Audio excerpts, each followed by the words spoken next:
Bom, então nós vamos dar início à nossa atividade de hoje. Eu vou fazer uma pequena saudação formal aqui para que eu não me perca, né? Para a gente começar esse nosso evento.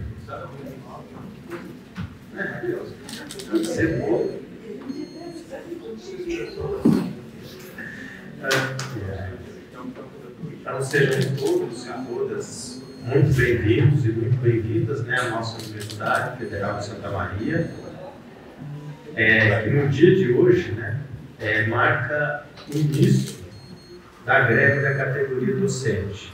Hoje, a partir das 12 horas, começou a nossa greve. Então, o seminário desta noite, que tem como título A Universidade que Queremos, ele foi incluído na programação de mobilização do Comando Local de Greve. E acrescento aqui que essa data de hoje, 25 de abril, são 50 anos da Revolução dos Cravos, né? Da vitória sobre o fascismo em Portugal. E essas datas são fundamentais a serem lembradas, né, sempre, para que o fascismo não se evite e o perigo continue vivo. E para fazermos a nossa reflexão inicial sobre a Universidade Brasileira, Pública Brasileira, temos que posteriormente apontarmos alguns elementos para a construção de um projeto de universidade que se almeja. A SEDUF convidou 2 docentes renomados em suas áreas e com grandes contribuições ao ensino público.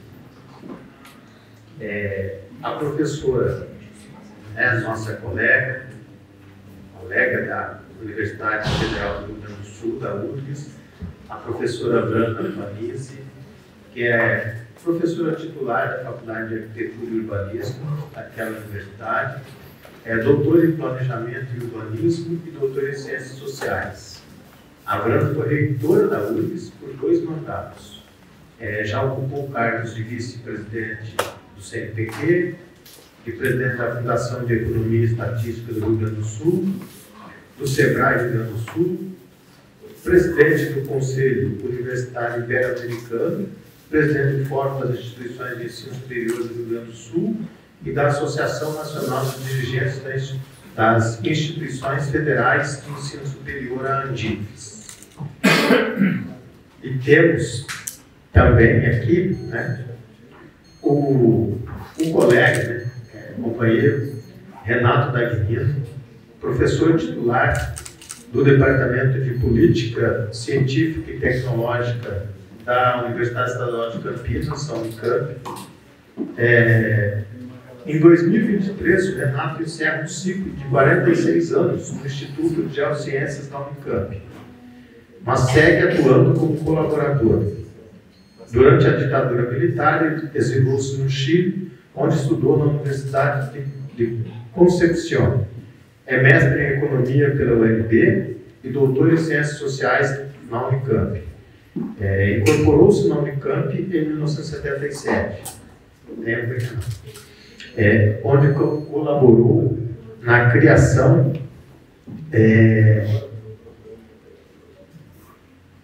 da primeira incubadora de empresas do país, a Companhia de Desenvolvimento Tecnológico, e participou da criação do Instituto de Geociências e da área de Política Científica e Tecnológica. Ter o Renato aqui do lado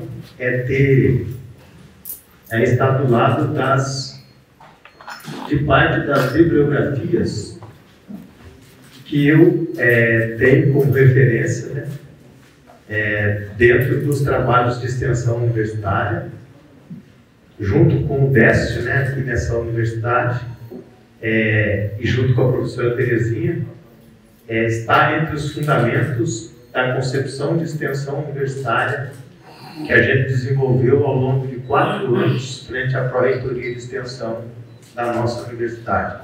Então, é uma honra, né, e um orgulho. E conversando previamente com os dois, a professora Brana sugeriu que a gente começasse a nossa fala com o Renato. E o Renato, como um bom cavaleiro, acatou a sugestão da professora Brana. Então nós vamos começar com o Renato, e a gente combinou aí de os dois fazerem uma fala de uns 40 minutos cada um, e depois a gente poder ouvir a participação das pessoas, as observações e questões, tanto para um quanto para o outro. Ok? Então sejam todos e todas muito bem-vindos e bem-vindas, né? E que a gente tenha um momento que a gente está sentindo há muito tempo falta na UFSM. Um debate de concepção de universidade e que universidade nós desejamos para a nossa vida profissional e também a nossa atuação dentro da instituição. Renato, fica à vontade.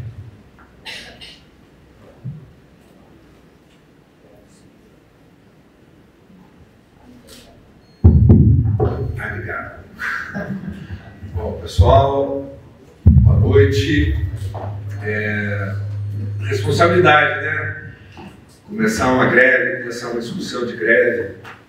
Eu desejo que esse seja o primeiro evento que vocês têm nessa greve. A greve, no momento, está dando um ecozinho, por quê? Tem algum outro ligado? A greve para o movimento operário é sempre um momento onde eles discutem os seus problemas, saem da massacrante rotina do chão de fábrica e conseguem pensar um pouco nas suas demandas, etc. Nós fazemos greve e muitas vezes não nos preocupamos em discutir a nossa especificidade. Nós passamos horas intermináveis discutindo física, química, filosofia, educação, ciências agrícolas. Mas o que nós temos em comum? Será que vale a pena a gente continuar sendo um arquipélago com ilhas habitadas por desumanos e outras habitadas por inexatos? Veja a brincadeira, né? Vocês tinham que rir agora. Desumanos e inexatos. É isso que a gente se chama uns aos outros. E ninguém faz ponte nenhuma. Eu estava falando com a Brana que eu estudei no Colégio de Aplicação da URGS. Eu estou com 75.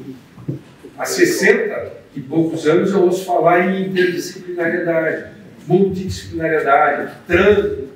Há 65 anos. E por que não aconteceu isso na universidade? Porque alguém não quer. Evidente, né? Quem é que não quer? É o que eu digo para os meus alunos de graduação. É o cérebro maligno do capital. Parece que existe uma conspiração contra a interdisciplinariedade. E nos momentos onde nós tivemos interdisciplinariedade, discutimos o que é a universidade, que temos e a que queremos, é quando houve alguma identidade, algum cruzamento ideológico entre pessoas de diferentes disciplinas. Se não há um projeto ideológico comum, não tem por que fazer isso. Não sei se eu estou me fazendo entender, quer dizer, como a separação é um projeto ideológico de compartimentalizar saberes, para dar a volta por cima, nós temos que ter identidade ideológica, ou pelo menos política. Então, uma discussão como essa que vocês estão inaugurando hoje, ela é fundamental. E é nesse sentido que eu digo que iniciei dizendo que a minha responsabilidade era grande, porque estou iniciando essa discussão e também iniciando antes da Brana, que é uma pessoa que tem uma trajetória muito significativa entre nós e que vai, evidentemente, seguramente, aprofundar alguns dos temas que eu vou colocar. Acho que ninguém que é dessa universidade vai discordar de que houve uma perda salarial muito significativa. E a gente faz greve quando o salário perdeu. Então, essa greve ela é justificada, quando mais não seja, por causa disso. Agora, tem muita gente que acha que nós não devemos fazer greve. E não devemos fazer greve porque isso pode piorar ainda mais a situação, e vamos estar boicotando um governo democrático popular que nós ajudamos a eleger, etc. Tem toda uma discussão que eu não vou entrar aqui, tá?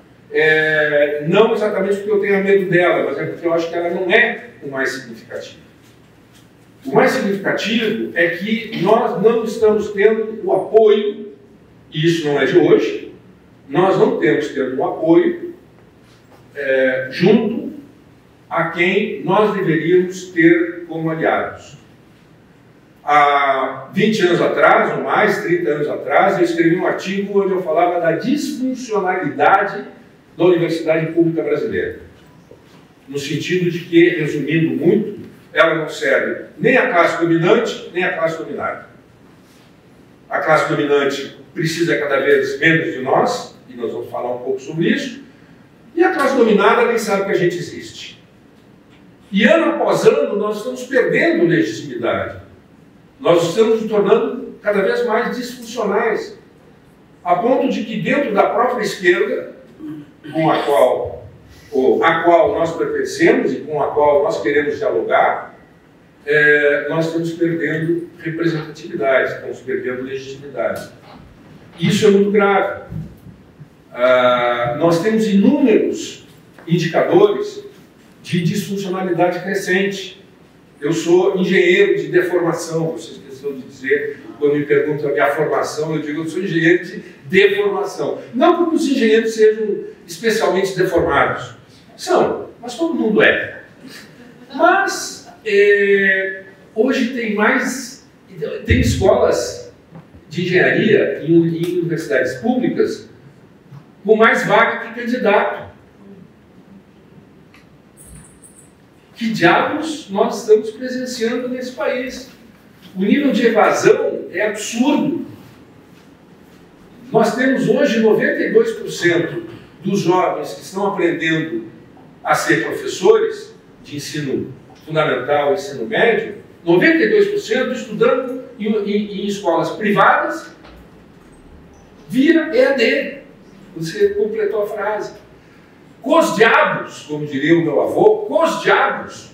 Como é que vão ficar os nossos netos e bisnetos? Então, eu poderia dar uma longa série de indicadores de disfuncionalidade, mas não vou fazê-lo para não cansar vocês, né? Mas eu acho que todo mundo está entendendo que nós precisamos discutir a nossa universidade. Hoje nós somos apenas 20% das matrículas. Isso é muito pouco. O ensino privado está com tudo, e toda a campanha que ele faz diuturnamente para desmoralizar o ensino superior público não é apenas, enfim, bolsonarismo. É algo muito mais grave do que isso. Não vou entrar em detalhes também, porque acho que não é hora, mas agora vou dar um salto de alguns séculos para trás, para tentar explicar o que nós somos. Depois vou falar um pouco sobre quais são os nossos desafios agora, vai ser a segunda parte, e a terceira parte é uma proposta de encaminhamento do nosso trabalho para reganhar a sociedade, né? Para tecer novas alianças que nos permitam ocupar o espaço que nós queremos ocupar. Então, primeiro eu vou falar da antiguidade, bem remota, depois eu vou falar um pouco de como nós estamos hoje e depois vou para a solucionática, como dizia o Dada Maravilha. Né? O que é a universidade capitalista? No longo período de transição do feudalismo para o capitalismo, que durou 300 anos, houve uma expropriação do trabalhador direto, do conhecimento do trabalhador direto. Se eu sou o primeiro cara que quer fabricar sapatos para vender no mercado, sapatos que não mais vão ser valor de uso, vão ser valor de troca, eu vou contratar a família Schumacher. Só que a família Schumacher faz o sapato todo. E eu não quero. Eu quero produzir mais, eu quero extrair mais valia. Relativa, não só absoluta. E o que eu faço? Eu segmento o processo de trabalho. Vocês vão cortar a sola, vocês vão cortar a parte de cima, vocês vão fazer os furos e vocês vão costurar. E eu vou vender. A primeira geração da família Schumacher me odeia, porque sabem que poderiam ganhar muito mais fazendo o seu sapato. A segunda geração sabe que se eu não existir, eles não vão poder ganhar vida. Eles se especializaram né, entre aspas, e cortar a sola, cortar, etc. Esse processo é o processo característico da tecnociência capitalista. Vocês devem estar preocupados com esse termo tecnociência. Eu não falo em ciência e tecnologia já há alguns anos, porque creio que isso nunca existiu. As sociedades prévias ao capitalismo nunca separaram essas duas coisas. Aliás, nunca separaram o que eu chamo de tecnociência. Tecnociência é o conhecimento necessário para produzir bens e serviços numa sociedade. E é muito mais do que aquilo que detém os inexatos e os desumanos. É religião, é crendices, é conhecimento empírico, é quilombola, povos originários, tudo isso é tecnociência. E nós temos uma tecnociência capitalista, que tem 7 pecados capitais. Deterioração programada, obsolescência planejada, desempenho ilusório. Eu poderia explicar cada um deles. O desempenho ilusório eu vi ontem. A minha sobrinha, a televisão estragou, parou de funcionar, e ela não conseguia fazer operar a televisão. Mas tinha vários fios ligadinhos, né? Tá tudo certinho, só que o desempenho é muito grande, mas é ilusório. Aí chegou meu neto e resolveu o problema dela. Né? Nós temos um computador que faz milhares de coisas que nós nunca vamos usar. Né? Para você alugar um carro, você tem que passar por uma plataforma, né, europeia para pagar. Eu estou contando as coisas que aconteceram nos últimos dias só. Né? Porque você não consegue mais negociar preço com o fornecedor de um bem ou serviço. Essa idealização do mercado capitalista não existe mais. Você não consegue mais comprar nada de ninguém sem acessar uma plataforma. E essa plataformização da sociedade é claramente uma consequência desse desempenho ilusório. As coisas são vendidas mais caro e quem ganha dinheiro é realmente o Uber, são as Big Techs, etc. Bom, eu estava falando deterioração programada, obsolescência planejada, desempenho ilusório, consumismo exacerbado, degradação ambiental, adoecimento sistêmico, veja a Covid, e já logo vai ter outra, porque a gente cutuca os bichos e os bichos respondem.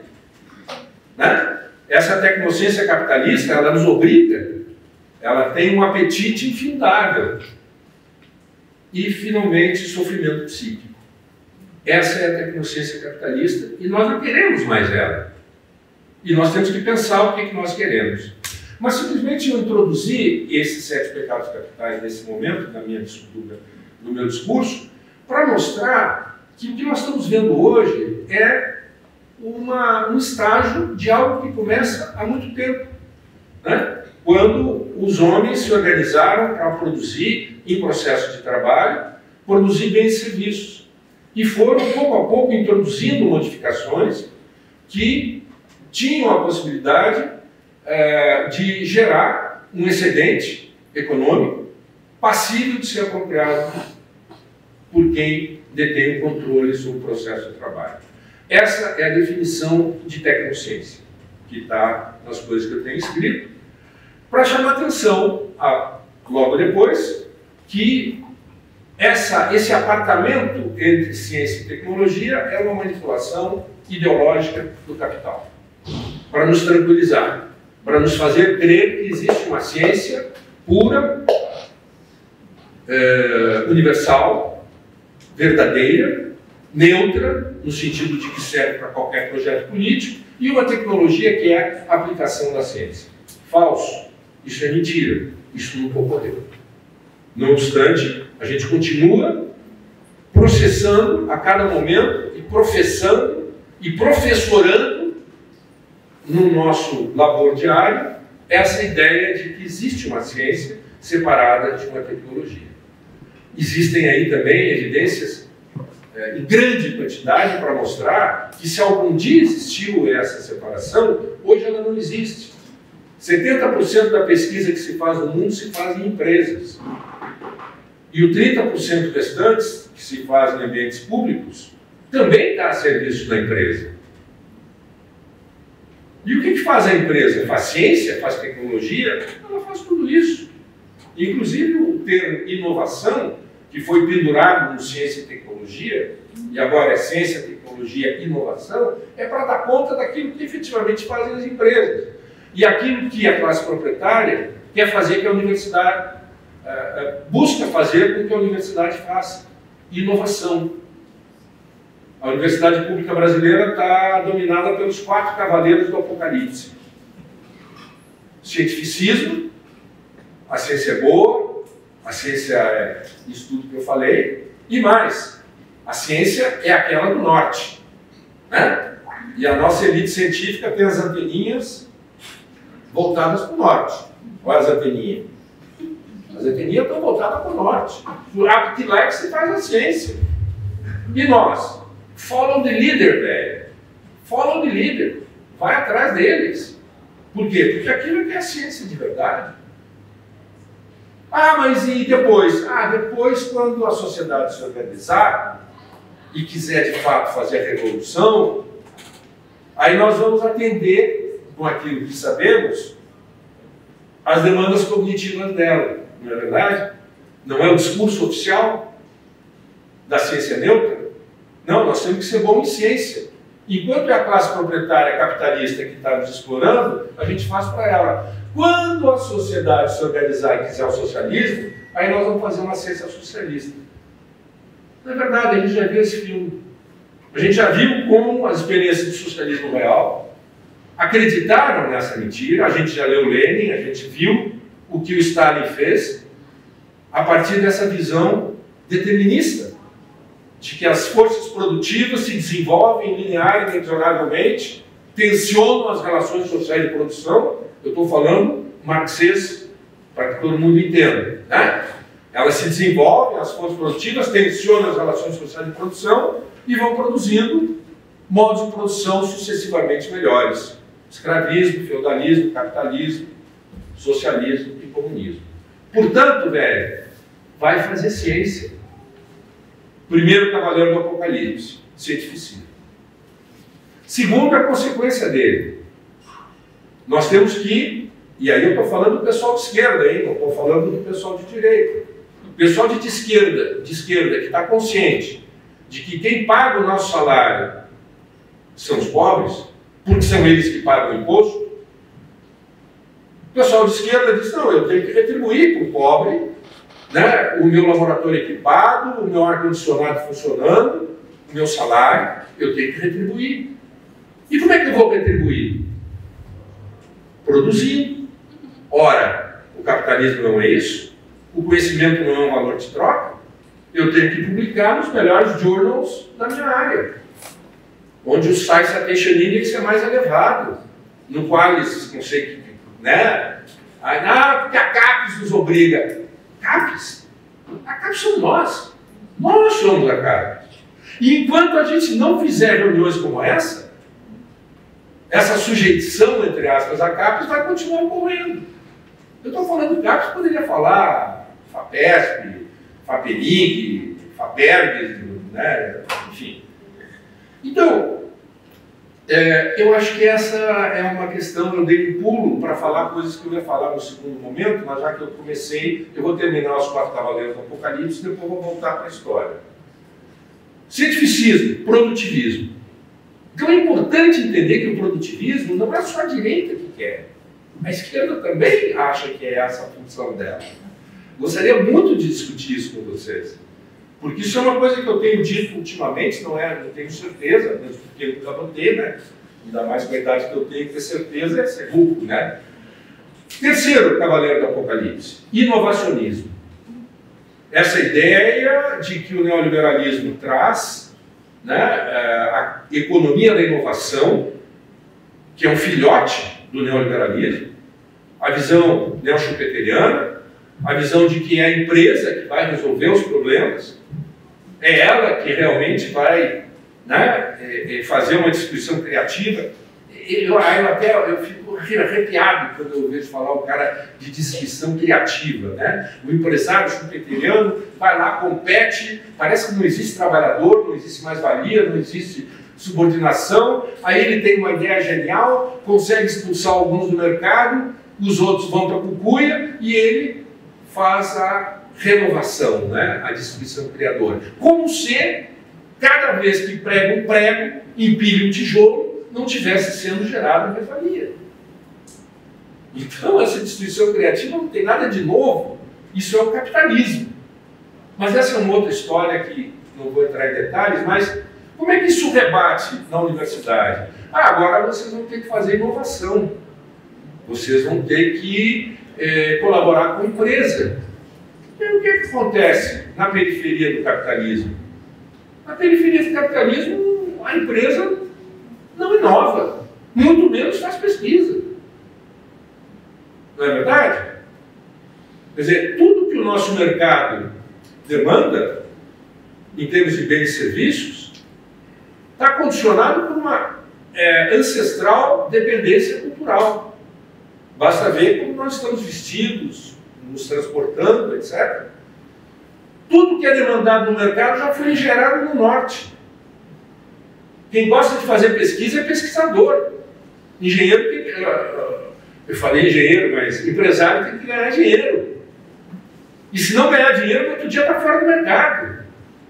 Então não vem pedir responsabilidade social para o empresário, porque não é o barato dele. O barato dele é ganhar dinheiro. O que a gente quer dele? Que ele pague bom salário, que ele pague imposto, que ele não sonegue 10% do PIB, como sonega no Brasil. 10% do PIB no Brasil é sonegado. Não é pouco, não. A classe proprietária ganha 6% do PIB de serviço da dívida, 5% de renúncia fiscal, aí já tem 11%, e mais 10% de sonegação. Então, é muita grana que vai para ela. E ainda a gente ainda tem que ajudar a classe proprietária a ser inovadora. Vai ser inovadora você, velho. Não venha com esse papo para cima de mim. Entre 2006 e 2008, o Brasil estava bombando, lembra? Os empresários estavam ganhando muito dinheiro. Né? O que esperavam os nossos pais? Essa moçada das incubadoras, das startups, né? Agora os empresários vão contratar os mestres doutores que a gente produz, certo? Nos Estados Unidos, 50% dos mestres doutores em ciência dura que se formam vão para a empresa fazer pesquisa, fazer P&D. É para isso que eles são formados, certo? Nós formamos nesse período 90 mil mestres doutores em ciência dura, 30 mil por ano. Se fosse nos Estados Unidos, 50, 60 mil seriam contratados pela empresa. Porque esse troço de relação universidade-empresa é totalmente mal entendido pela nossa elite científica. Eles acham que a relação universidade-empresa é a universidade produzindo conhecimento para a empresa e transferindo esse conhecimento para a empresa. Errado. A relação universidade-empresa nos Estados Unidos e nos países de capitalismo avançado, que eles querem imitar, se dá pela contratação de pessoas. Dos 90 mil, foram contratados 68. 68 pessoas para fazer P&D nas empresas inovadoras brasileiras. Por quê? Em primeiro lugar, porque a demanda é mimética, a demanda é imitativa. Tudo já foi gerado no norte. 80% das empresas inovadoras, quando perguntadas como é que você inova, eu inovo comprando máquina e equipamento. Alguém conhece algum empresário atrasado? Eu não conheço. Pelo contrário. Mas a voz corrente no nosso meio é que os empresários são atrasados. A empresa multinacional se mata de fazer pesquisa lá, porque lá no norte da pesquisa que ela faz depende da sua competitividade, vem para cá e não faz pesquisa. Quer dizer, então o problema não é o ambiente, aí porque a moçada diz, não, porque nós precisamos criar um ambiente propício à inovação. Ah, velho, não é por aí.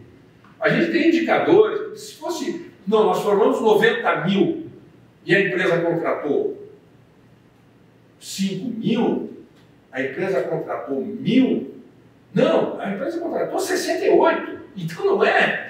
Você está entendendo? Quer dizer, eu não quero ser muito engenheiro, mas engenheiro trabalha com uma coisa que chama ordem de grandeza, né? Certo? Bom. E finalmente, o último dos 4 cavaleiros do Apocalipse: cientificismo, produtivismo, inovacionismo e empreendedorismo, né? Que é a última chupada do mate, né? A última Coca-Cola do deserto. Não, agora nós vamos ensinar os nossos estudantes a serem empreendedores. Mas é claro, né? Emprego para eles não tem mais. Porque antigamente o cara passava pela universidade e tinha um emprego no Estado ou na empresa. Hoje não tem mais. Então, velho, você vai ser empreendedor.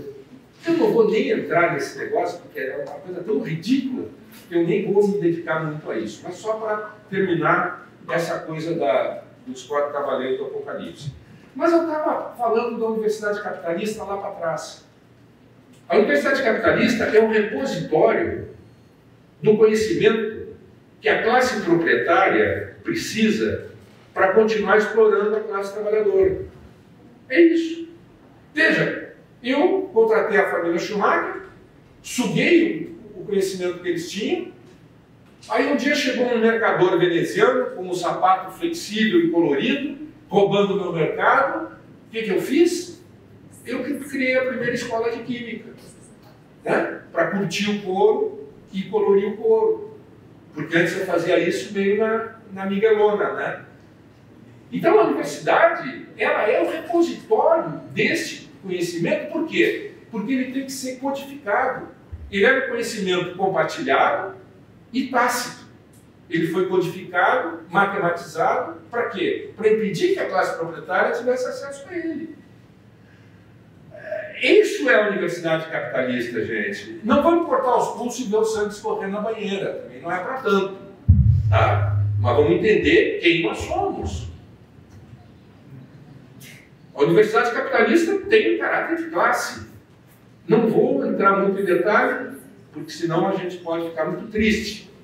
Mas também não tem como ficar muito alegre, porque quando essa universidade capitalista chega na América Latina, o que ela faz? Onde foi criada uma das primeiras universidades latino-americanas? Em Cusco, em 1600, 1560, coisa parecida. Por que em Cusco? Porque o Cusco era o umbigo do mundo. Era onde a cultura incaica era forte. E lá era necessário subjugar essa cultura, destruir essa cultura. Então a universidade periférica latino-americana, ela é pior ainda que a universidade capitalista, porque ela tem um caráter não apenas de classe, mas ela tem um caráter, não sei, tem um nome para isso, de etnia, né? de maltratar as outras, né? No Brasil não precisou fazer isso. A nossa primeira universidade é de 1920, para dar um título de doutor honoris causa por um rei da Bélgica que passava por aí. E a outra é de 34, quando os gaúchos deram a sua nos paulistas, que é a USP, que foi criada trazendo os físicos, os sociólogos, etc., da Europa, da Alemanha, da França, etc., reafirmando o caráter de enclave que já tinha a nossa universidade.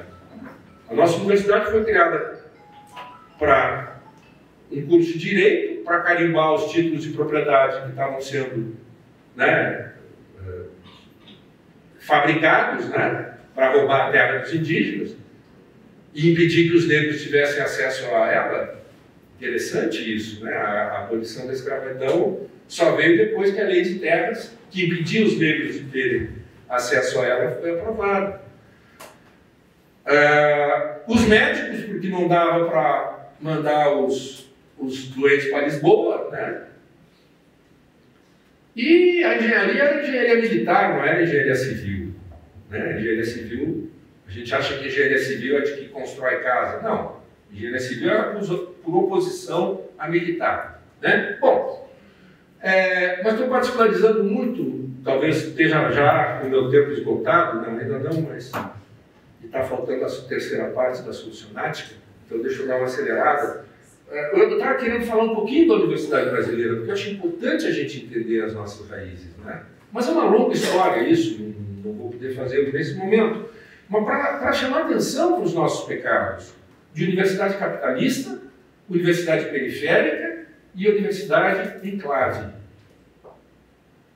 Por uma classe proprietária que não precisou subjugar as culturas porque matou. Nós tínhamos aqui, nessa coisa que é o Brasil, entre 5 e 8 milhões de indígenas. Que hoje a gente está descobrindo, era gente extremamente sofisticada. Quer dizer, eu estava lendo outro dia sobre a terra negra da Amazônia. Quer dizer, os caras faziam uma terra fértil na Amazônia. Quer dizer, isso é pouco? Isso é muito, gente. Mas não vou entrar muito em detalhe, mas simplesmente para chamar a atenção de que desses 8 milhões, no final do século XIX, existiam 400 mil indígenas. Mataram gente pra caramba. Ah, mas não tem, a gente não sabe se eles eram culturalmente avançados ou não, porque eles não tinham escrita, era tudo oral. Mas também vocês mataram todo mundo, você tem que ter sobrado o quê? Extraindo mais-valia absoluta. Não é extraindo mais-valia relativa. Não são capitalistas, estrito sensu, a nossa classe proprietária. Foram acostumados a roubar a terra dos indígenas, escravizar os indígenas, vender para os seus parentes que tinham ficado no norte uma mercadoria a preço internacional, uma mercadoria produzida a custo quase zero. Então eles são acostumados a ter a taxa de lucro mais alta do mundo. A gente fala muito que a taxa de juros do Brasil é mais alta do mundo, né? Não é o que a gente fala. Tem que reduzir, porque aí os caras vão sair do mercado financeiro e botar na indústria, né? Aí tem toda uma discussão sobre reindustrialização empresarial e reindustrialização solidária, que eu não vou abordar aqui, mas é um dos cavalos de batalha, um dos moinhos de vento com os quais eu tenho lutado nos últimos meses. Mas essa classe proprietária, se tem a taxa de juro mais alta do mundo e tem alguém produzindo um alfinete, é porque a taxa de lucro é mais alta que a taxa de juro. Não precisa ser nem economista para saber isso.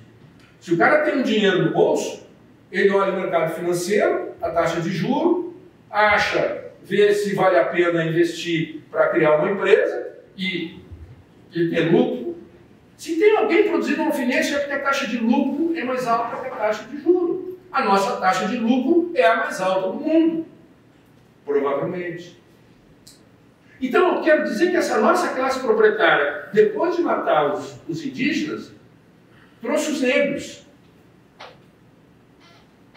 Os indígenas tinham ensinado para essa classe proprietária a sobreviver no trópico, porque senão eles tinham morrido. E trouxeram os negros, que trouxeram consigo toda a tecnologia de urbanização.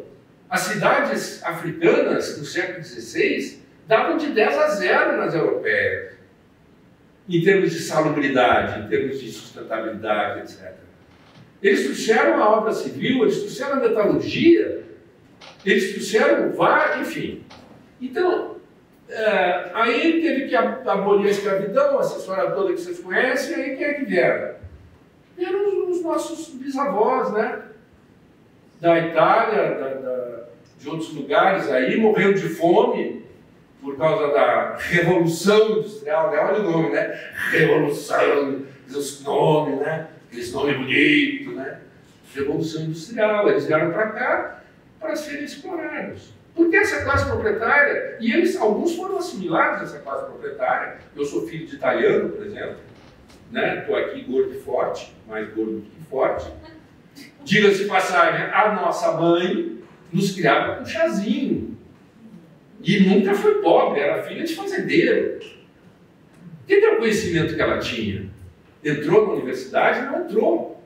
Porque a universidade não deixa entrar esse conhecimento.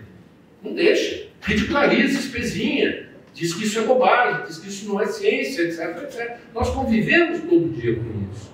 É só abrir o olho e ver. Eu falei dos 7 pecados capitais, da tecnociência capitalista. Conversa com o teu mecânico para ver o que ele te diz. Ele sabe disso perfeitamente. Bom, estou me perdendo aqui na jogada. Já estou 35 minutos. Bom,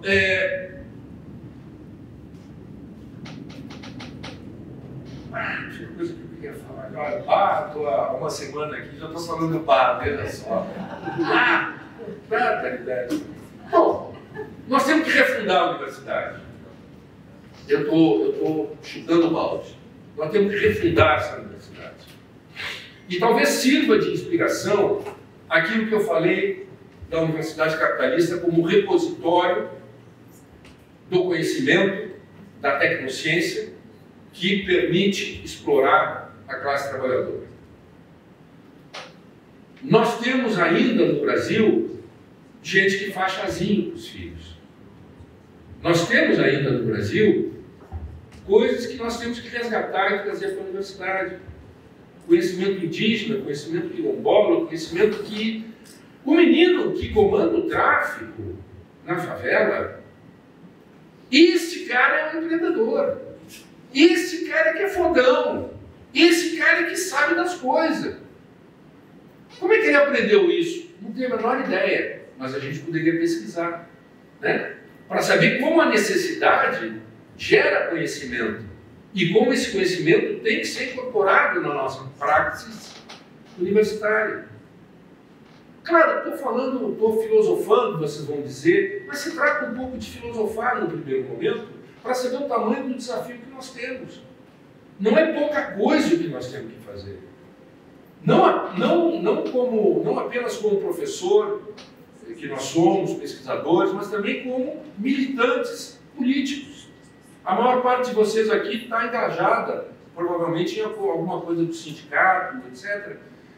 E o que faz esse sindicato? Esse sindicato não pode ser simplesmente um sindicato de trabalhadores. É um sindicato de trabalhadoras e trabalhadores do conhecimento. Tem que estar muito claro isso para cada um de nós. O nosso trabalho é conhecimento, é gerar, difundir, selecionar, filtrar, absorver conhecimento. E isso tem que estar no nosso dia a dia, também na nossa militância política. Eu tenho falado de tecnociência solidária. Essa antítese em relação à tecnociência capitalista, que nós não queremos, eu não chamo de tecnociência socialista. Como eu falei anteriormente, o socialismo real, ele não se preocupou com isso. Por quê? Porque ele acreditou na neutralidade, ele acreditou nas forças produtivas, etc, etc. Nós não podemos cair nesse erro de novo. A única ponta do iceberg que a gente vê hoje, não só no Brasil, mas no mundo inteiro, é a economia solidária. São coisas que recebem nomes diferentes em cada lugar, em cada conjuntura, em cada âmbito. Mas se fala cada vez mais em arranjos econômico-produtivos e de consumo, não baseados na propriedade privada dos meios de produção. Propriedade privada dos meios de produção, empresa. A empresa não vai resolver a crise ambiental. Se eu pedir para um empresário, olha, velho, aumenta o tamanho da tua chaminé para não poluir tanto, não joga porcaria no riozinho que passa do lado da tua empresa, ele vai dizer, olha, tudo bem, eu acho que eu devo fazer isso, só que se eu fizer isso, eu não vou poder repassar o meu maior custo ao preço. Então eu vou tem que sair do mercado. Então o empresário não vai resolver isso. Essas chamadas externalidades negativas são externalidades negativas. E o empresário vai dizer, olha, eu até entendo, eu gosto muito do teu discurso, só que não vai rolar. Não vai rolar. Então, arranjos econômico-produtivos com propriedade coletiva dos meios de produção é, talvez, no meu entender, a única maneira da gente prolongar a nossa vida nesse planeta. Como diz o Krenak, né? Nós somos os dinossauros da vez. O planeta vai continuar, quem vai cair fora somos nós. E o ponto de não retorno está daqui a 30 anos, velho. Não é pouca coisa, não. Nós não temos muito tempo para fazer o que nós temos que fazer. E nós temos que repetir, nós temos que emular experiências como o da agroecologia, por exemplo. A agroecologia nasce, em grande medida, como software livre, porque pesquisadores de coração vermelho disseram, não, eu não vou fazer agrobiotecnologia do pacote da Monsanto. Eu vou explorar esse novo conhecimento de uma outra forma, a agroecologia. Eu não vou monopolizar cada vez mais o conhecimento das TICs.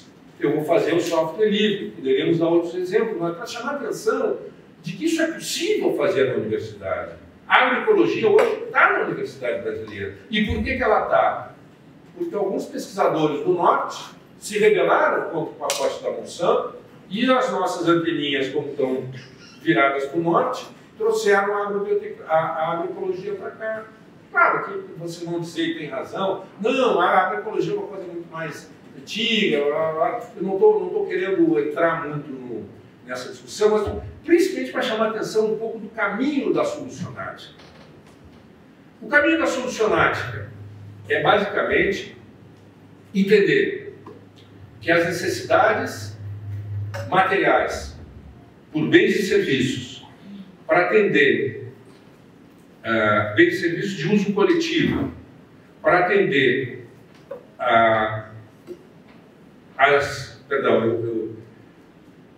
vou refrasear para deixar mais claro. Você tem uma sociedade que produz bens e serviços. A empresa capitalista, nos últimos 500 anos, desenvolveu uma enorme capacidade para olhar a necessidade material e entender que lá tem uma demanda cognitiva, uma demanda tecnocientífica. Trouxe essa demanda tecnocientífica para o seu laboratório, resolveu o problema e produziu o bem e o serviço. É claro? Tá? Então, a sociedade funciona assim. É claro que cada vez mais ela cria necessidades, né, o consumismo exacerbado, etc. Mas vamos tentar aprender com eles alguma coisa. Eles vão lá, têm a necessidade material, vamos privilegiar as coletivas, vamos olhar isso aí e vamos dizer, aqui dentro tem uma demanda tecnocientífica, uma demanda cognitiva. E vamos trazer isso para dentro da universidade. Vamos mudar as nossas agendas de ensino, pesquisa e extensão, que são imitativas, que copiam o que existe no Norte, né? Quer dizer, a USP, a Unicamp, etc., copiam Berkeley, Stanford, não sei o quê, e as outras copiam a Unicamp, copiam a USP. E a CAPES e o CNPq, etc., são a correia de transmissão dessa droga toda. Vamos botar um curto-circuito, vamos bypassar esse sistema, ou vamos criar um outro sistema em paralelo, onde nós vamos desenvolver metodologias para decodificar necessidade material em demanda cognitiva. Fazer o que a empresa faz, só que com outros valores e outros interesses. Quais são os valores e interesses da economia solidária? Propriedade coletiva dos meios de produção. Nós não queremos nem a propriedade privada nem a estatal, porque a estatal também dá merda, como a gente sabe. Propriedade coletiva dos meios de produção Nós não queremos competição, nós queremos solidariedade. A gente acha que os homens e mulheres que habitam esse planeta, eles têm uma coisa intrínseca, que é viver em sociedade com solidariedade. E também, ainda nessa vibe humanista, nós queremos a autogestão, que é o terceiro elemento. Nós não queremos heterogestão, nós não queremos controle. O Domênico de Masi, que morreu há pouco tempo, dizia, olha, o operário da Fiat usa a sua mente 3 minutos por dia. Gente, se a gente conseguisse usar a nossa mente mais tempo, nós teríamos um reino de abundância, de produção de riqueza, produção de renda. Nós temos que fazer isso. E o nosso papel é esse. Nós somos pagos para fazer isso. Nós não somos pagos para ficar recitando aquilo que nos dizem que nós temos que fazer lá no norte. Então, nós temos condições de pensar essa economia solidária e trazê-la para dentro da universidade. E isso nós chamamos de tecnociência solidária. Então, o tempo é muito pouco para aprofundar essas questões, mas eu acho que existe uma palavra-chave nessa solucionática, que é a tecnociência solidária. E é entender como é que foi criada a universidade capitalista, como é que nós podemos refundar a nossa universidade numa outra perspectiva. E como a economia solidária é uma ponta de iceberg. Eu falei, quando falei dos porcentos, né? 6% de serviço da dívida, 5% de renúncia fiscal, 10% de sonegação. E depois tem 18% do PIB de compra pública. 18% do PIB é comprado pelo Estado, governo federal, estadual, municipal, das empresas. E desses 18%, quanto vai para a economia solidária? 0,0 qualquer coisa. Então nós temos que lutar, nós temos que brigar para a economia solidária possa capturar parte do poder de compra. Nós vamos começar com comida para preso, uniforme para a escola, manutenção de estrada vicinal, conservação de prédio público, mas o nosso próximo Minha Casa Minha Vida tem que ter janelas de alumínio, produzida em redes de economia solidária. Não tem sentido a Dona Maria vender a lata de alumínio para o atravessador que vai colocar o alumínio novamente no circuito produtivo. Não tem sentido. E para isso, nós estamos defendendo a proposta de reindustrialização solidária. Com 0,5% do PIB que foi Bolsa Família, 30 milhões de brasileiras e brasileiros saíram da miséria. 30. Com 0,5% do PIB. Vamos botar um pouquinho na economia solidária para ver que bicho dá. E vamos, a partir daí, criar um circuito retroalimentado da tecnociência solidária, que é a plataforma cognitiva de lançamento desse foguete, que é a tecnociência solidária. É isso aí, gente. Muito obrigado. Desculpe o tempo que eu me passei.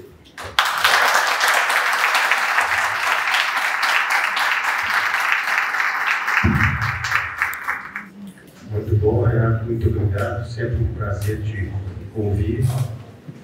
E agora eu passo imediatamente a palavra para a professora Vrana.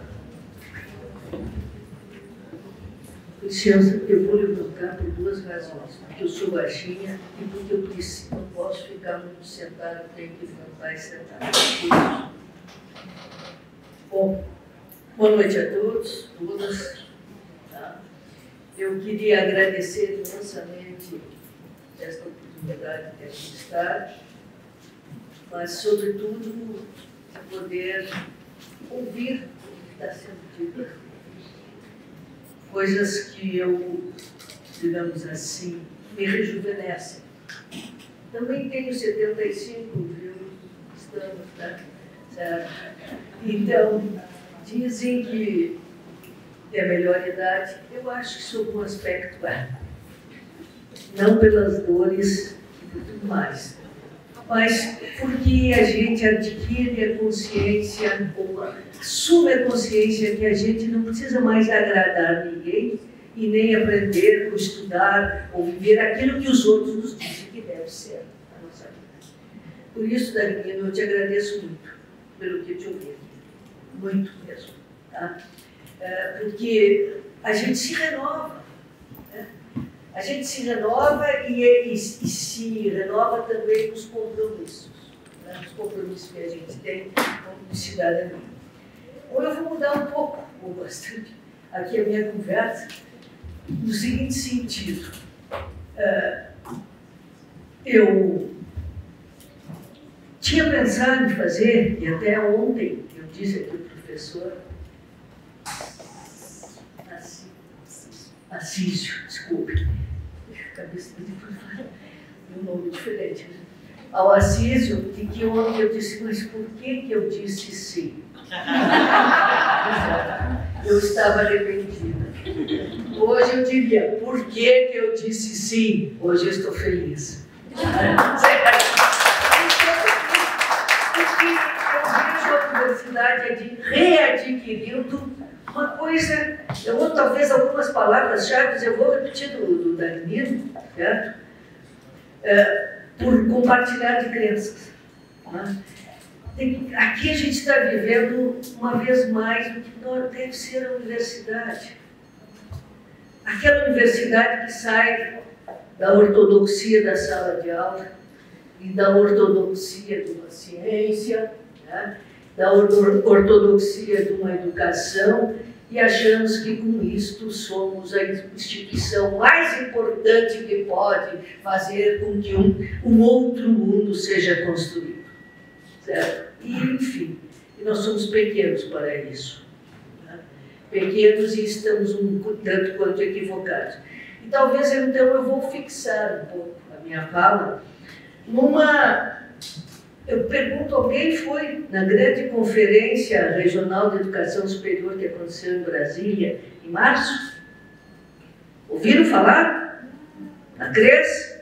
Não, vocês não viram. Eu ouvi porque passei um tempo pela reitoria, né? Bom, mas também não fui convidada para essa última. Tá? Certo? Então, mas eu percebo que lá na universidade também ninguém fala e ninguém viu.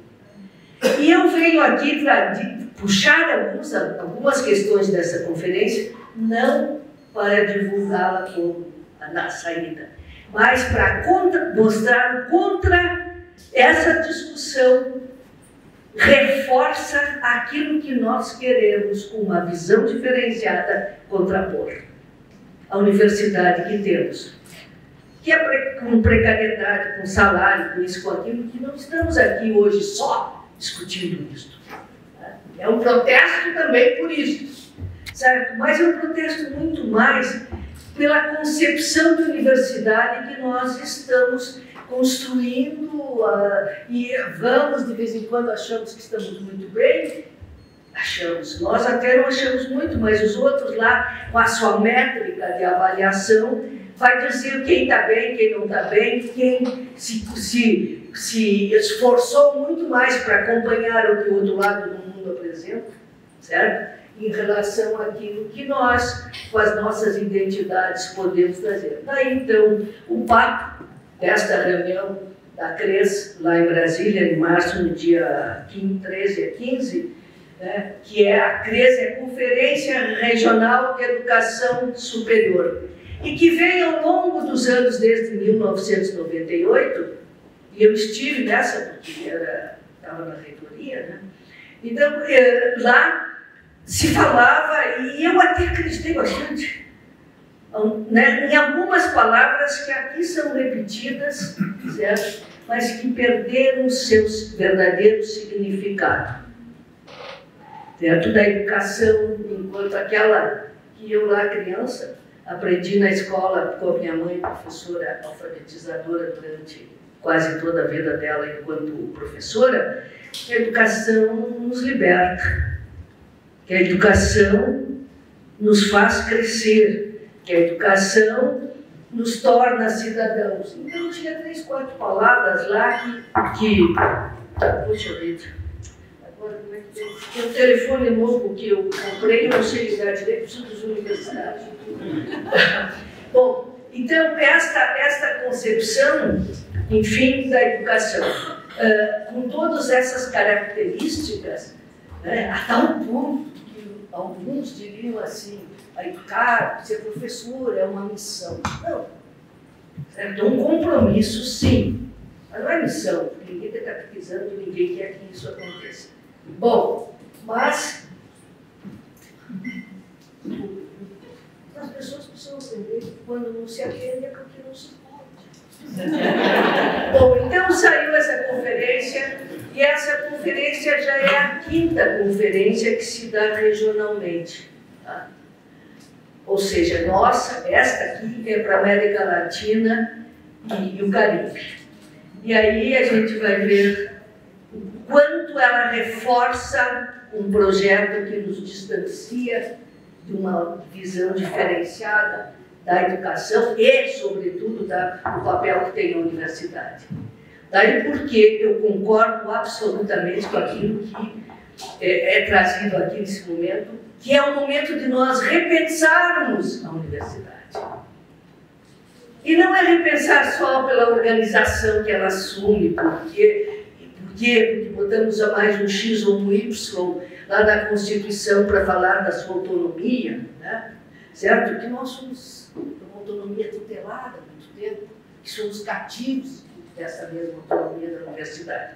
Então, essa cresce lá em Brasília, então é por isso que eu vou pegar essa, que seria uma segunda parte, para dizer que lá foi dito com 1.200 pessoas. Quem é que estava lá? Alguns sindicatos acho que não foram. Parece que alguns deles foram um pouco. Andifes foi, mas Andifes está ficando muito, sabe? Muito assim, a favor dele. Né? Então, o problema não é ser só contra, mas ser o quê? Diferente e autêntico na sua verdadeira natureza e na sua verdadeira função. Então, estavam lá 1.200 pessoas. Estiveram, aqui cita todo mundo que esteve lá, povo, não sei, não vi muito na citação, né? Mas tinha tudo que era autoridade, presidente disso naquela comissão, presidente do ministro da Educação, claro, toda a sua diretoria, os reitores todos também, enfim, todos, parece que todos. Enfim, lá presentes, no sentido de dizer o seguinte, afinal de contas, qual a universidade, a partir daquelas observações feitas nessas reuniões recorrentes de Paris, depois foi na África, foi em Cuba, foi a última, essa eu estive, que foi aqui em Córdoba, foi em Córdoba comemorando os 100 anos da reforma de Córdoba, certo? Mas que, ao usar, ou ter a ousadia de falar como Córdoba queria no seu tempo, e falou no seu tempo, falar neste nosso tempo como se estivéssemos naquele, mas mais equivocadamente trazendo para uma modernização desta visão de universidade. Então, a CRES começou com esse discurso e aí a gente vai ver o quê? O que é que eles fizeram? Uma declaração, como tudo que eu encontro, né? Sempre faz uma carta. A carta daqui, a carta de lá, tudo meio. Acho que vocês aqui, de vez em quando, nós temos que fazer algumas cartas de protesto, né? Porque também não podemos passar impunemente pelas coisas. Mas esta carta que traz um conjunto de declarações. E eu me dei o trabalho de ver, assim, quais são as declarações. Meu Deus, são aquelas, sempre repetidas, talvez quase com as mesmas palavras. E o que nós queremos, nós não queremos mais repetir, nós temos que olhar para essa nossa história, a história da universidade, e ver os equívocos cometidos, ou enfim, o seu profundo e amplificado distanciamento da realidade das pessoas, da sociedade, da humanidade, etc. Então, assim, o que eles propuseram? Tá? Que, primeiro, é bonito, que a universidade deve estar profundamente vinculada aos objetivos do desenvolvimento sustentável, né? Que é o quê? Uma outra falácia, até afinal de contas, ali, a América Latina está até no Brasil, né? Afinal, o meio ambiente, essa coisa toda posta da forma que é. Então, que para defender a educação superior, era necessário, aí aparecem os princípios, né? Defender a democracia. E para defender a democracia, é essencial defender a universidade. Bom, certo? Mas qual universidade? Para quem? Para que sociedade? Bom, enfim, assim por diante. Que a educação superior deve revisar ou reparar uma dívida histórica que tem em relação às sociedades e aos estados contemporâneos, tá? E aquelas pessoas, por exemplo, com as quais nunca se tratou, os povos indígenas. Mas como? Daí cria-se o ministério, por exemplo, né? Bom, com os afrodescendentes, com o racismo, com a discriminação racial, com todas as formas de intolerância que promover políticas de igualdade, oportunidade para as mulheres. Eu até por isso que também achei que não era bom começar cedo pelas mulheres, sabe? Nós queremos ser valorizadas, mas não porque um dia estamos na frente ou porque estamos atrás, né? Ou porque temos nós queremos entrar pela porta da frente nas mesmas condições, do mesmo jeito. Sempre do mesmo. Eu não sou uma, digamos assim, militante dos movimentos feministas, mas eu apoio, digamos assim. Eu acredito, mas acredito há muito mais tempo, tá? Então, e promover políticas, então essas de coisas, inclusive a LGBTQIA+, né? Todas as letras que eu talvez não tenha posto aí. Então, esses compromissos com equidade, com fortalecimento da transformação, com a visão de uma educação transformadora, emancipadora, com a educação como um eixo para alcançar o desenvolvimento sustentável, certo? A democratização do conhecimento, certo? O desenvolvimento, a universalização da educação superior, o papel que ela tem em termos de desenvolvimento soberano, de governos democráticos, a posição dos estudantes, considerar os estudantes como o eixo central do trabalho. Isto eu acredito, essas coisas todas aqui eu acredito, mas como é que nós vamos fazer? Qual a forma? Porque lá vem as ações mais adiante. E as ações não deixam de ser um fortalecimento de uma universidade que está arcaica. Eu estava sempre lá brigando, porque afinal o papel dos dirigentes também é essencialmente este, né? E brigar pela instituição, de manter a institucionalidade, mas uma institucionalidade que não pode se pautar por aquilo que, por parâmetros que já não correspondem mais a uma visão societária, a uma visão de como as pessoas vivem em conjunto. Por quê? Porque nós estamos formando, é só pensar, por exemplo, de 1998 até agora, o quanto mais nós nos fechamos, o quanto mais o desrespeito, a violência está aí presente, a falta de segurança, todas essas coisas estão quase que se solidificando cada vez mais, e nós, o nosso nome, o nosso slogan, o nosso marketing, porque tem que ter, todas as universidades, tal de marketing, né, que vai dizer, que vai nos levando a dizer que somos esta universidade sustentável, harmônica.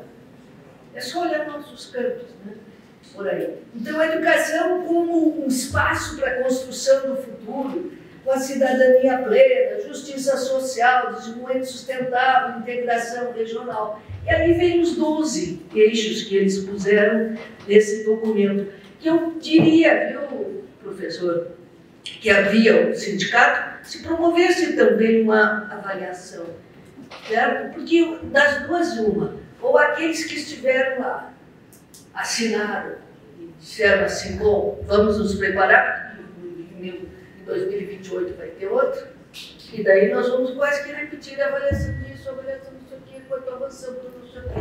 Ou, certo? trazer para a comunidade e para a sociedade, e com todas as suas instâncias, o quanto isto aí, de fato, é capaz, este documento aqui é efetivo para a modificação que queremos, para a universidade que queremos, ou o que o professor acaba de dizer aí, é que vai nos levar a pensar de forma mais efetiva e com maior concretude naquilo que se espera que a universidade no século presente seja. Então, esses eixos temáticos, e eu vou só passar rápido, não se preocupe que eu não vou ler tudo isso aqui, tá? Certo? Por exemplo, são 12, né? Os eixos temáticos. Quais são esses aí? Eles são uma mera repetição daquilo que, já foi dito em outros momentos. Por exemplo, 12 eixos. O que caracteriza, o que dá especificidade a cada um desses eixos? Eu não vi nada, viu? Do que você falou, nada. Certo? E aí, quando se falava, eu vi também lá na universidade, que eu, como agora já sou uma vaga, né? Eu participo lá das algumas atividades do centro de pós-graduação, lá, certo? Eu vejo que tem alguns mais jovens, mais capitaneados por uns um pouco mais grisalhos e carecas, certo? São levados a falar, por exemplo, economia solidária. Olhar um pouco essas experiências efetivamente, que você depois pôs aqui no fim, depois eu quero até tomar uma coluna ali, certo? Com questões que isto é que vão fazer a nova universidade. Certo? Que tanto sistema, que o professor nos colocou aqui de forma tão sistemática e clara. Né? Que a gente vai em casa, hoje vai dormir, em casa, eu no caso do hotel, mas então, que não vai dormir até para pensar efetivamente, mas por isso que a universidade está cansando a gente. E eu espero que não é um cansaço só dos tempos, dos aniversários muitos que nós participamos. Tivemos e fomos obrigados a ir, né? Então, não é só isto que faz com que a gente se sinta cansado um pouco da universidade, certo? Mas é o mais do mesmo, certo? O mais desse mesmo que cansa e que faz o quê? Com que cada vez nos distanciemos mais dos nossos alunos e de nós. Mas que a gente tem que ficar... Eu fui lá no CNPq, eu ficava quase louca. Como é que vamos olhar? Qual é a avaliação e qual é... Aí eu tinha que ficar um pouco quieta, não. Fiquei um pouco quieta quando comecei a falar e vim embora. Você mudou o governo. Não é só o governo Bolsonaro, mudou na época. Tá? Era outro também. Bom, então, o quê? A gente vê aquelas métricas carcomidas para dizer, eu tive essa semana, hoje eu vivo esse momento feliz aqui com vocês, mas eu isso talvez que eu estava ontem, coisa tão, estou arrependida e em dúvida se vem aqui, porque tivemos uma reunião com os nossos representantes da CAPES. Não era a CAPES em si, porque a CAPES somos nós. Era dizendo quanto tempo tem que se fazer, divulgando produtivismo, os 4 cavaleiros aí do Apocalipse, né? Falando concretamente em como fazer com que a pós-graduação se adjornasse. E esse adjornamento pautado, certo? Em alguns princípios que não é mais aquilo que hoje eu com o Ricardo, o professor Ricardo, que tivemos a oportunidade, ele me propiciou, ele e o professor De Grande, me propiciaram uma tarde, olhando as fotos do nosso velho tempo, do tempo que a gente estava lá nessa pós-graduação, nos anos, lá adiante, lá atrás, né, 50 anos, toda a faculdade, a universidade, então já não é de ontem, isso, mas aquilo falta esta vontade efetiva. Então esta conversa aí mostrava que Eu cansei porque estou velha, estou de bengala. Não. Eu cansei porque a gente não cansa se a gente tem um projeto mais claro. Né? E esta coisa não pode ser feita por alguns. Não pode ter só como modelo isso aqui. E ainda mais usando em vão o nome, os valores e os princípios que moveram os estudantes da Reforma de Córdoba. Como? Quem falou alguma coisa? Pode falar. Né? Que levaram, que moveram as pessoas na Reforma de Córdoba. Certo? Então, é este elan, é o encanto, o reencantamento pela universidade. Quando o professor fala aí que os alunos agora vão fazer, em que universidade querem ir, é a propaganda que apresentam, uma mãe, um estudante que eu conheci pequeno, agora vai fazer vestibular, me pediu: Vrana, ele gosta muito de você, ele pode ir lá na tua casa, porque ele não quer fazer vestibular na URGS e nenhuma universidade pública. Por quê? Porque daí ele está impregnado do que? Produtivismo, como é essa coisa dos inovacionismo, empreendedorismo, certo? De vez em quando me dá isso, me desculpe, viu? Eu estou na mesma idade que ele, mas não sou tão assim em forma como tal professor. Então, essa coisa, ele não quer, ele quer isso, ele quer saber qual é o trabalho que ele vai fazer. E ele vai se formar e vai o quê? Pior, muitos vão se formar e daí que não são nem aproveitados, aqueles engenheiros e os milhões de doutores, que vêm a CAPES dizer: vocês têm que formar tantos. E aí, então, diminui o tempo, né? Diminui o tempo para apresentar a tese, a dissertação do mestrado, outro tempo para o doutorado. Então, tudo isto é aquilo que, de novo, aparece nessas questões, nesses documentos que aqui estão apresentados. Eu não sei, está controlando o olho para mim, né? Está tranquilo? Não se fala mesmo? Eu sei, é que quando eu canto no microfone eu falo, ainda mais estou entusiasmada e estou emocionada de estar aqui. Bom, então, esta é a contraposição. Eu quis mudar, mas não está dando muito certo a minha coisa aqui. Em relação ao que esta universidade verdadeira, aquela que nós temos, que cumpre e ganha prêmios porque cumpre bem o seu papel, essa universidade nós pagamos muito pouco para pensar. E aí a gente vai fazer a propaganda sempre o seguinte: em primeiro lugar, onde vai escrever hoje? Em primeiro lugar, na avaliação que saiu lá da CAPES, do centro, para dizer a melhor universidade do Brasil. Nós não estamos discutindo isso. Esse documento também propõe outra coisa, a internacionalização, que se contrapõe a uma outra ideia que eu penso que é importantíssima, que é a questão do compromisso social que a universidade tem, este sim, com o seu aqui e agora, que estão perdendo a sua identidade. A nossa universidade não tem que ser a Unicamp, não tem que ser como a USP.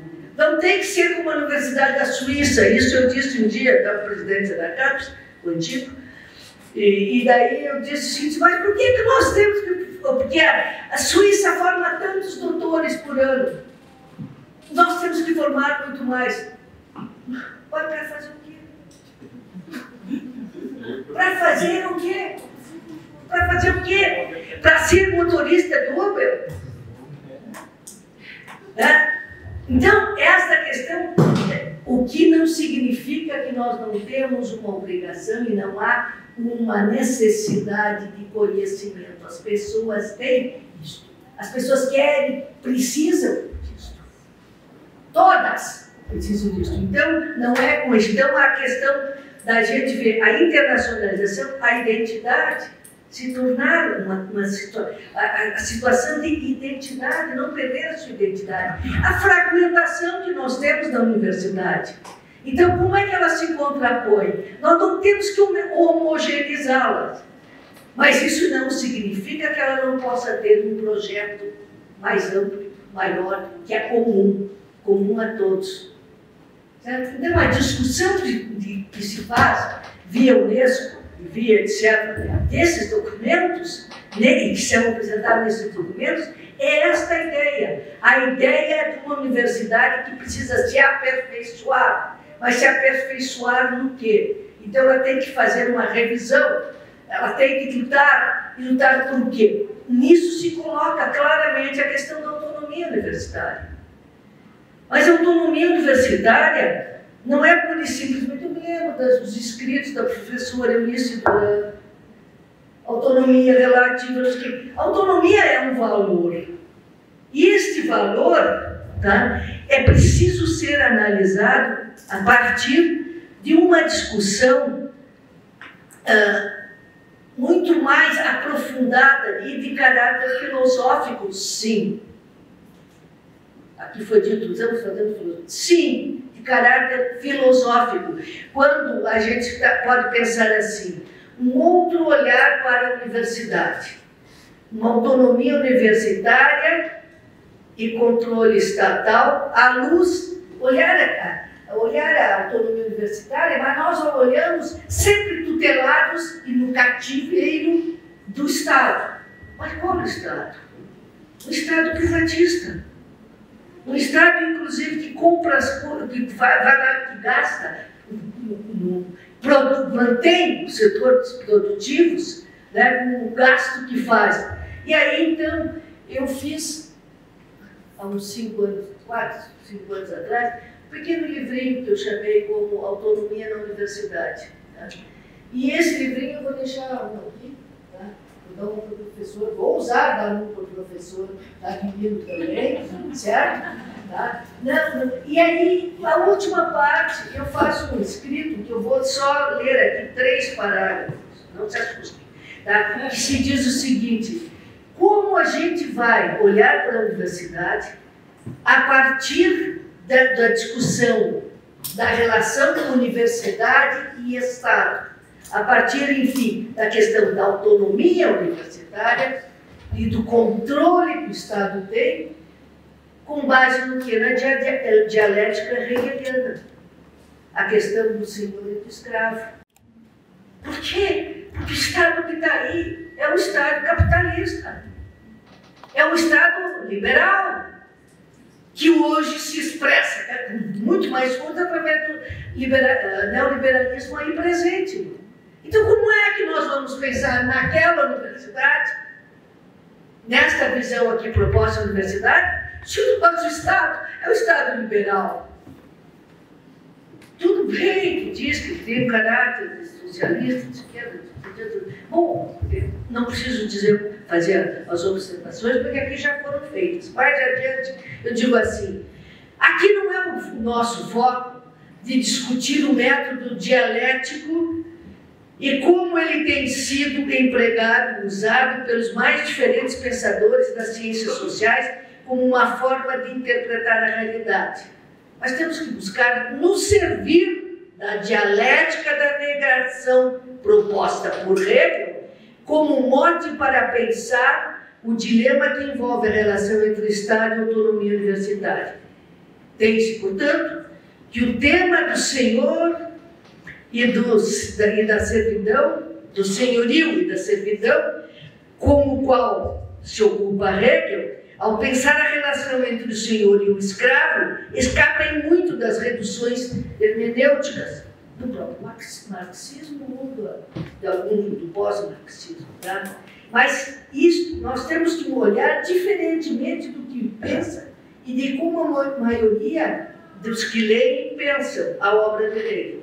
Esta não se restringe a um momento e a um contexto histórico específico, de modo que o que importa é o modo como essa relação, existência-negação, é construída entre 2 elementos antagônicos que só existem porque colocados em relação, mas que fora da relação deixam de existir enquanto entidades singulares e independentes. Como fazer com isso? Né? Então, vamos olhar pela positivação. Podemos dizer que a ideia de autonomia universitária está muito mais ligada a uma ideia de valor e existência de um certo nomos reconhecido e aceito que impede ou que impele a um desejo de interesse manifesto. As instituições universitárias, impelindo-as a ocupar-se das suas questões, da sua gestão, no seio de um modelo de Estado cada vez mais nominalista, preconizado pela agenda liberal desde o século passado e que o neoliberalismo, o que vivemos, né, se viu revitalizado nas últimas décadas através de um conjunto de leis e reformas que cada vez mais têm alterado a natureza e o modo como o Estado tem se colocado em relação à sociedade.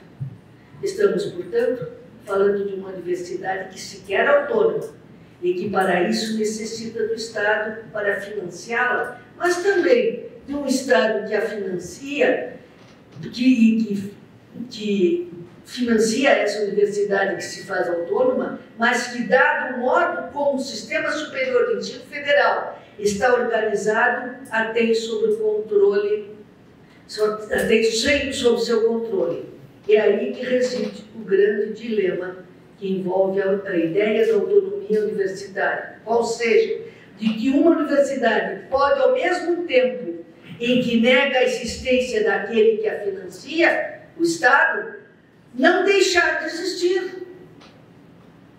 Não deixar de existir. Estamos atrelados, estamos tutelados pelo Estado.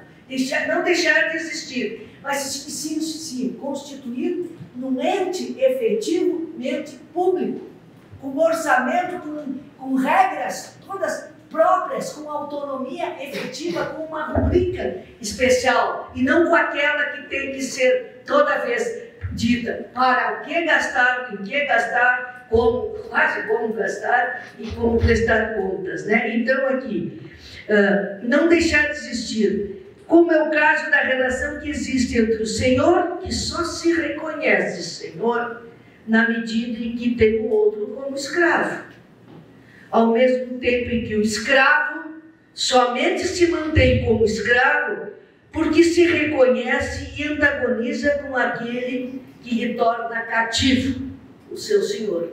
Então, eu acho que são discussões que a gente tem que fazer muito mais aprofundadas, que vem desde uma compreensão mais efetiva da realidade, né, da forma como o mundo hoje, na sua complexidade, se apresenta, né, e na forma também como a universidade encara esta complexidade e encara esta complexidade a partir de como ela se tem. Nós somos autônomos, mas somos sempre aí a tal forma, dependentes do Estado, que os ministros, e aí eu vou falar um que já morreu, mas outros tantos também disseram, dizendo a universidade não quer autonomia, porque ela não quer perder o seu papai que lhe dá o dinheiro para se manter. Então, na realidade, isto precisa ser efetivamente combatido.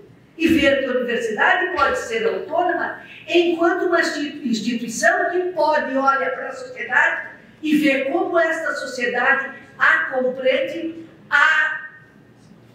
legitima, sobretudo, legitima e a faz ser alguma coisa importante de permanência no tempo. Então, isso aqui é um pequeno coisa que dá... a última partezinha aqui que eu escrevi aqui, não sei, ler é muito difícil, eu já estava muito mais ontem à noite sem saber o que ia dizer, medo que vinha aqui dizer, falta dinheiro, falta não sei o quê, falta luz, falta coisa. O quanto a terceirização consome o tempo, o esforço, o dinheiro de uma universidade, e com isso ela deixa de fazer aquilo que é efetivamente a sua função.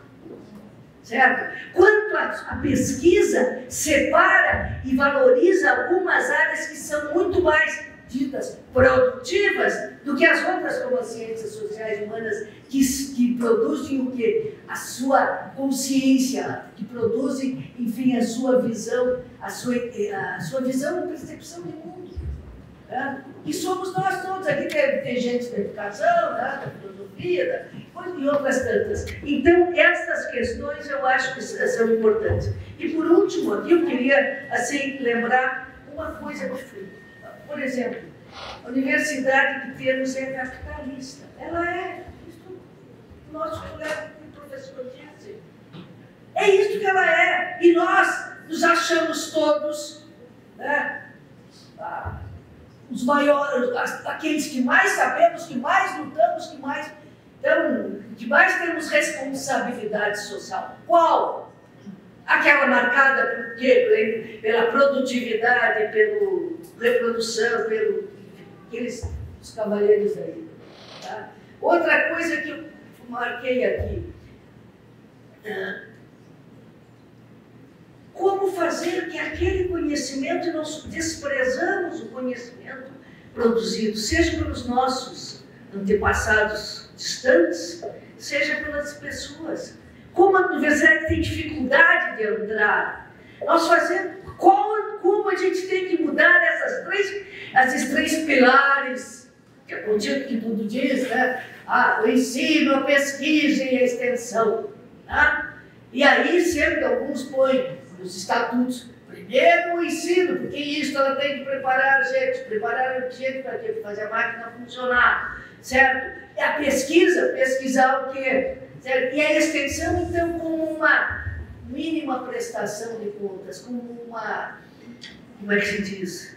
Um descargo de consciência da culpa que temos, porque, afinal de contas, porque nem nos deixamos entrar aqui, e também não é só deixar entrar, certo? Não é só deixar entrar, é na sua essência.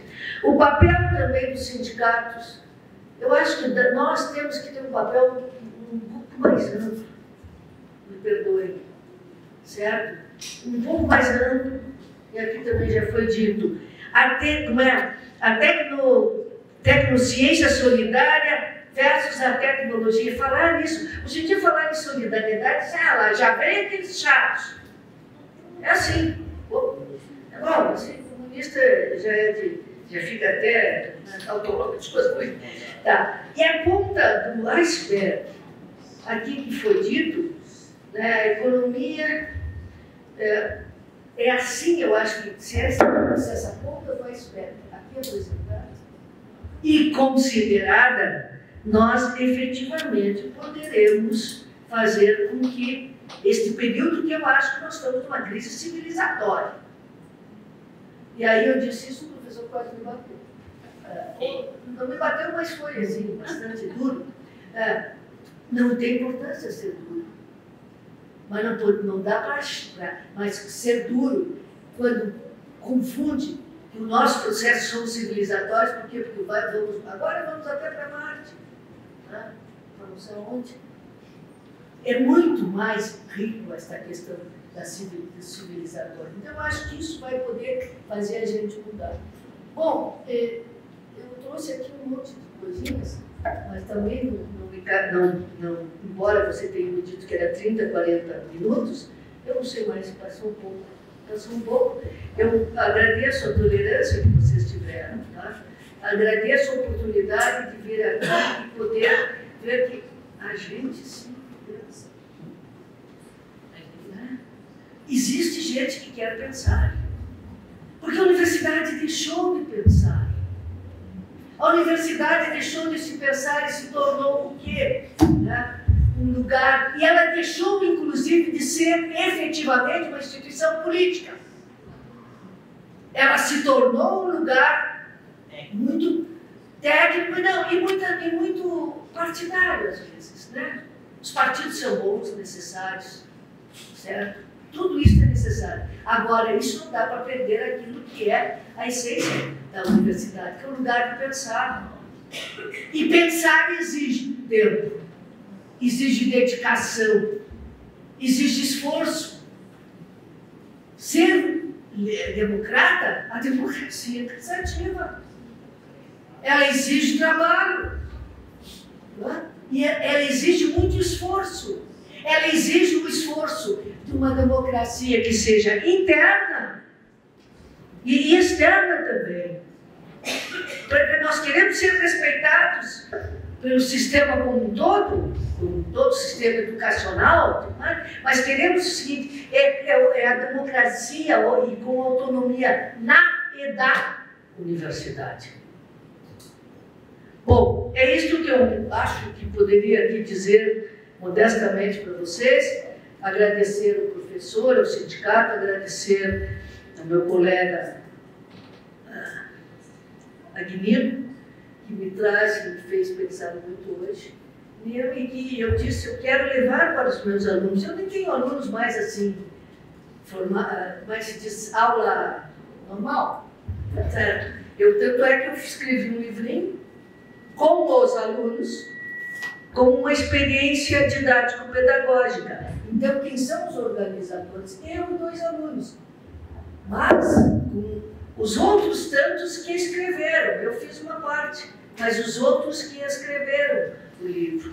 Por quê? Porque nós dizemos o seguinte, as pessoas precisam apresentar tantos artigos lá no céu, onde se não apresentar, não pode. Vai apresentar para quais revistas? E mais, tem até que pagar para ter seu artigo publicado. Né? Então, isso não é uma divulgação do conhecimento. E nós perdemos um tempo muito grande para fazer esses currículos lattes. Bem ditos?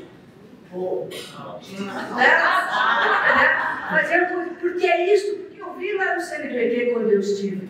Vamos ver qual é o currículo lá do fulano. Bom, agora tem alguns até que dizem, não, nós temos que rever porque as pessoas estão escrevendo mais do mesmo. Certo? Tem que ser tantos artigos, não sei o que, o produtivismo imperando ali. Bom, mas muitíssimo obrigada e vocês estão me fazendo voltar para Porto Alegre amanhã durante uma viagem de ônibus que eu vou fazer. Eu vou ficar pensando muito em tudo aquilo que aprendi, vir aqui e sair rejuvenescida. Qual é o